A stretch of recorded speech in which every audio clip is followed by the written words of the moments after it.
A prisão de Maduro constitui-se em uma violação dos direitos internacionais. Nicolás Maduro, o motorista de caminhão que foi vice de Hugo Chávez durante o regime ditatorial de Hugo Chávez, após a sua morte em 2013, assumiu o comando da Venezuela e ali instaurou uma ditadura que oprimiu a população venezuelana a ponto de milhões de venezuelanos migrarem para os países vizinhos. A Venezuela, que é o país que detentor das maiores reservas de petróleo do planeta, na bacia do Maracaibo, passou a ser um dos países mais pobres do mundo, graças à ditadura sanguinária e que oprimiu a população venezuelana, que foi implantada por Nicolás Maduro.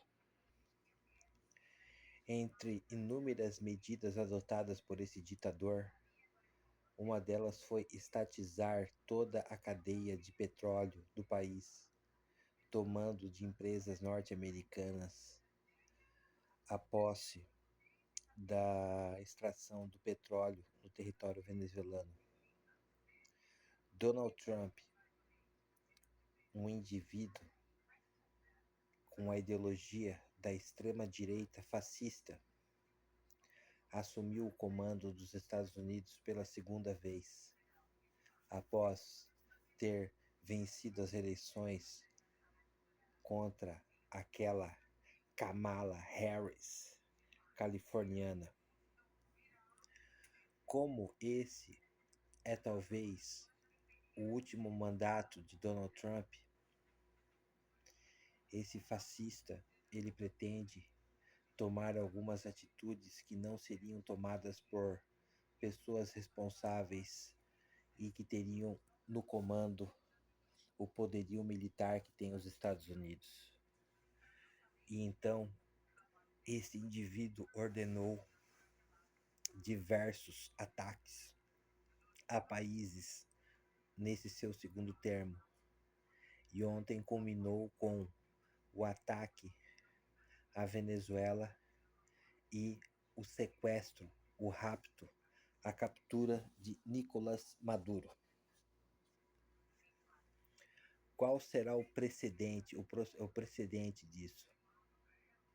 Qual foi a razão de Donald Trump de invadir a Venezuela? A alegação oficial é combate ao tráfico de drogas.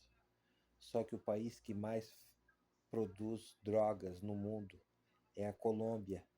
Então, por que a Colômbia não foi invadida? Porque a Colômbia não tem o petróleo. E hoje, em seu anúncio formal após a operação, Donald Trump foi explícito em dizer que irá administrar a Venezuela durante o período de transição e que todo o petróleo venezuelano cairá em mãos americanas. Esse sim é o real objetivo da invasão, o controle absoluto do petróleo. E o que isso pode abrir as portas para outras atitudes? Qual é a diferença dos interesses de Putin ao invadir a Ucrânia com os interesses de Trump de invadir a Venezuela, se não é o poder? E qual seria então a reação se a China resolvesse invadir Taiwan para tomar a ilha à força? Nada diferencia os Estados Unidos da China e da Rússia. E então isso pode abrir um precedente perigoso no cenário estratégico mundial. China e Rússia observam atentamente ao que aconteceu no dia de hoje.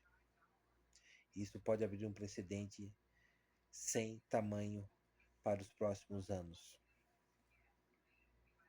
A população venezuelana comemora a derrubada de Maduro. Afinal, ele era um ditador sanguinário que tinha um projeto de poder só para ele, tirando do povo. Mas será que o povo venezuelano se libertou? Que futuro se reserva a Venezuela? Então essa pergunta está em aberto a questão. E se amanhã a China invadir Taiwan, qual será a reação dos Estados Unidos? Porque, se caso isso acontecer, esse precedente foi aberto pelo próprio governo dos Estados Unidos.